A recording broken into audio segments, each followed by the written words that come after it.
اللهم صل على محمد وعلى آل محمد كما صليت على إبراهيم وعلى آل إبراهيم إنك حميد مجيد.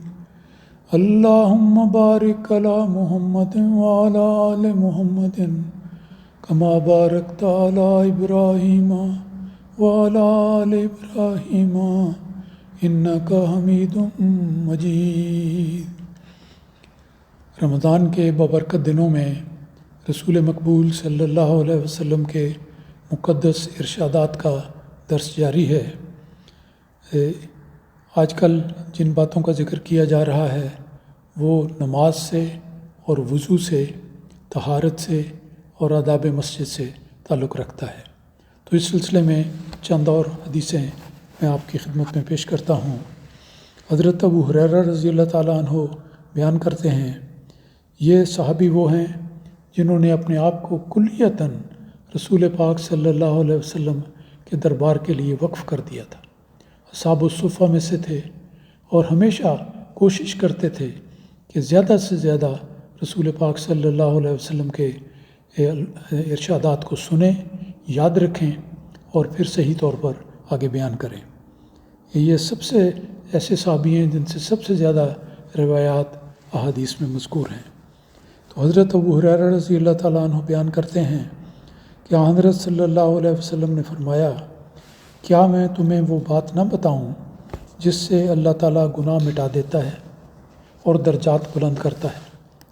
یہاں یہ بات دیکھنے والی ہے کہ رسول پاک صلی اللہ علیہ وسلم نے یہ طریق کیوں اختیار فرمایا کہ پہلے صحابہ سے پوچھا کہ کیا میں تمہیں کوئی ایسی بات بتاؤں جو تمہارے سارے گناہوں کو دور کر دے اور درجات کو بلند کرے. یہ ایک بڑا ہی حسین انداز ہے رسول پاک صلی اللہ علیہ وسلم کا. انسان بے توجہی سے بیٹھا ہو تو اس کے سامنے بڑی اچھی بات بھی کی جائے تو اس کو فائدہ نہیں ہوتا. تو رسول پاک صلی اللہ علیہ وسلم نے بڑی ہی بلاغت کے ساتھ پہلے صحابہ کو متوجہ کیا اپنی طرف کہ دیکھو کیا میں تمہیں یہ باتیں نہ بتاؤں جو تمہارے لیے درجات کی بلندی کا موجب ہوں. تو یہ بات فرمانے کے بعد صحابہ کی پوری توجہ بیدار کرنے کے بعد آپ نے فرمایا، اور اس کا یہ بات سن کر صحابہ نے فوراً لازمی طور پر عرض کیا کہ یا رسول اللہ ضرور فرمائیے. صحابہ تو گویا بھوکے تھے کہ رسول پاک صلی اللہ علیہ وسلم کو ارشادات فرمائیں اور ہم اس کو عمل کے سانچے میں ڈھالیں. تو انہوں نے کہا یا رسول اللہ ضرور فرمائیے. تو جب یہ توجہ پیدا کرنے کا ماحول بن گیا تو رسول خدا صلی اللہ علیہ وسلم نے فرمایا، آپ نے فرمایا کہ دل نہ چاہنے کے باوجود خوب اچھی طرح وضو کرنا.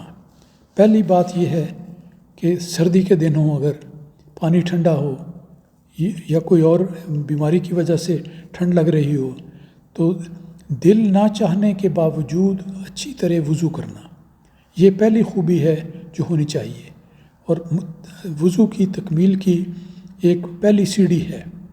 اور پھر مسجد میں دور سے چل کر آنا. بعض لوگ ہیں جن کے مکانات مسجد سے دور ہیں، وہ آتے ہیں کاروں پہ بھی آئیں، سائیکل پہ آئیں، چل کر آئیں، تو جتنا وہ دور سے آتے ہیں اتنا ہی ان کو ثواب ہوتا ہے. گویا اللہ تعالیٰ ان کے ہر قدم پر ان کو زیادہ سے زیادہ ثواب دیتا ہے. بعض اوقات شروع میں بتایا کہ سردی کی وجہ سے انسان کو ٹھنڈے پانی کے استعمال سے ہچکچاہٹ ہوتی ہے اور پھر دور سے چل کر آنا ہوتا ہے. اور پھر ایک بہت بڑی نیکی یہ ہے جس کا خاص خیال رکھنا چاہیے، جس کا اور حدیثوں میں بھی ذکر آتا ہے، وہ یہ ہے کہ ایک نماز کے بعد دوسری نماز کا انتظار کرنا. یہ بھی ایک قسم کا رباط ہے، یعنی سرحد پر چھاؤنی قائم کرنے کی طرح. تو یہ جو بات اس جگہ بیان کی گئی ہے، یہ دوسری جگہ بھی احادیث میں آتی ہے کہ ایک مومن کی تو یہ کیفیت ہے کہ ایک نماز کے بعد جب وہ ضروریات کے لیے دنیا کے کام ہوتے ہیں، کسی باہر نکلتا ہے، نماز اس نے مکمل کر لی، تو اس وقت جب باہر نکلتا ہے تو اس کی کیفیت یہ ہوتی ہے سچے مومن کی، جو ہمیں بھی پیدا کرنی چاہیے، کہ قلبہ معلق بالمسجد، کہ اس کا دل گویا مسجد کے اندر لٹکا رہتا ہے. اس کا جسم تو جسمانی ضروریات کی وجہ سے چلتا ہے، اس نے کام بھی کرنے ہیں، گھر بھی جانا ہے، کوئی ضروریات ہیں پوری کرنی ہیں، اور تو اس وجہ سے وہ باہر جاتا ہے. لیکن اس کی قلبی کیفیت ایسی ہے کہ گویا اس کا دل، ایک مومن کا دل مسجد میں لٹکا رہتا ہے، اور اسے انتظار ہوتا ہے کہ ایک نماز میں نے پڑھ لی، اس کے بعد دوسری نماز پڑھنے کے لیے میں ادا کرنے کے لیے آتا ہوں. اس جگہ میں یہ کہنا چاہتا ہوں کہ مومن کی یہ مثال بیان کی گئی ہے کہ جب وہ ایک نماز ادا کرنے کے بعد ضرورت کی بنا پہ باہر جاتا ہے تو اس کا دل مسجد کے اندر لٹکا رہتا ہے. گویا وہ یہ کہنا چاہتا ہے کہ میں نے ایک نماز تو ادا کر لی، لیکن اب دوسری نماز کی ادائیگی کا شوق اتنا ہے کہ گویا میرا دل مسجد کے اندر لٹکا ہوا ہے. اور اگلی حدیث حضرت ابو ہریرہ رضی اللہ تعالیٰ عنہ بیان کرتے ہیں کہ رسول اللہ صلی اللہ علیہ وسلم نے فرمایا، جس شخص نے اپنے گھر سے وضو کیا، پہلے میں ساری حدیث پڑھ دیتا ہوں، جس شخص نے اپنے گھر سے وضو کیا پھر وہ اللہ کے گھر یعنی مسجد کی طرف گیا تاکہ وہاں فرض نماز ادا کرے، تو مسجد کی طرف جاتے ہوئے جتنے قدم اس نے اٹھائے ان میں سے اس کے ایک ایک قدم سے اگر ایک گناہ معاف ہوگا تو دوسرے قدم سے اس کا ایک درجہ بلند ہوگا، یعنی ہر قدم پر اسے ثواب ملے گا. اب یہ بھی دیکھیں کہ کتنی بلیغ حدیث ہے، کتنی عظیم باتوں کا ذکر کیا گیا ہے. اور رسول پاک صلی اللہ علیہ وسلم ایک مثال دیتے ہیں کہ ایک شخص کی کہ نماز کا وقت ہوتا ہے تو نماز کی ادائیگی کے لیے وہ اپنے گھر سے چلتا ہے، تو جو شخص گھر پر وضو کر کے آئے، گھر پر وضو کرنا اس لیے افضل بن جاتا ہے کہ بعض اوقات وضو کی صورت مسجد میں آ کے ایسی نہیں ہوتی کہ وہ تسلی کے ساتھ پوری یکسوئی کے ساتھ وضو کر سکے، تو گھر میں پورے آرام سے تسلی سے سب شرائط کو مد نظر رکھتے ہوئے وہ وضو کرتا ہے. پھر وہ چل کر مسجد کی طرف آتا ہے اور وہاں پھر فرض نماز ادا کرتا ہے. اور تو مسجد کی طرف جاتے ہوئے آپ فرماتے ہیں کہ مسجد کی جاتے ہوئے جتنے قدم اس نے اٹھائے ان میں سے اس کے ایک ایک قدم سے اگر ایک گناہ معاف ہوگا تو دوسرے قدم سے اس کا ایک درجہ بلند ہوگا. یعنی انسان چلتے ہوئے ایک قدم لیتا ہے پھر دوسرا قدم لیتا ہے، تو آپ نے فرمایا کہ ایک قدم کے ذریعے انسان کا ایک گناہ معاف ہوتا ہے اور دوسرے قدم سے اس کا درجہ بلند ہوتا ہے. تو یعنی ایک جس کو ہم عام طور پہ ایک ہی قدم کہیں گے، لیکن اس کو بھی دو حصوں میں تقسیم کیا جائے کہ دائیں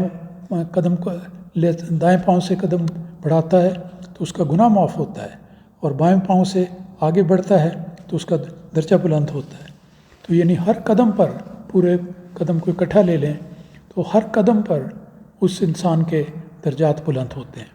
تو اس میں مراد یہ ہے کہ انسان کو وقت کا لحاظ رکھتے ہوئے نماز شروع ہونے سے پہلے مسجد میں آ جانا چاہیے، اور اس پہلے وقت کو پھر باتوں میں نہیں لگانا چاہیے، بلکہ پوری توجہ کے ساتھ اپنی یکسوئی کے ساتھ اللہ تعالیٰ کے ذکر میں، ذکر الہی میں، اور رسول پاک صلی اللہ علیہ وسلم پر درود پڑھتے ہوئے، باقی قرآن مجید کی آیات کی تلاوت کرتے ہوئے اپنے وقت کو گزارنا چاہیے. تو اس طرح گویا وہ اپنے آپ کو ثابت کرے گا کہ اس کا سارا وقت اللہ تعالیٰ کی عبادت میں گزر رہا ہے. اس کے بعد ایک اور تیسری حدیث بھی بیان کر دیتا ہوں جس کے الفاظ اس طرح پر ہیں کہ رسول پاک صلی اللہ علیہ وسلم سے ایک دفعہ یہ سوال کیا گیا کہ آپ یہ بیان فرمائیں کہ کون سا عمل اللہ تعالیٰ کو زیادہ پسند ہے. تو اس پر یہ صحابہ نے سوال بھی کر دیا، بعض اوقات کرتے تھے. تو آپ نے فرمایا کہ سب سے مقبول عمل اللہ تعالیٰ کے نزدیک ایک مومن کے حوالے سے وقت پر نماز کا پڑھنا ہے. مسجد میں آ کر تو وقت پر ہوگی، لیکن اگر بالفرض مجبوری سے، بیماری سے، کسی جائز عذر کی وجہ سے گھر پر پڑھے، پھر وہ نماز بھی وقت پر پڑھنی چاہیے. جو وقت مسجد میں مقرر ہے وہی وقت گھر پر بھی اس کا اہتمام ہونا چاہیے۔ تو وقت پر نماز پڑھنا۔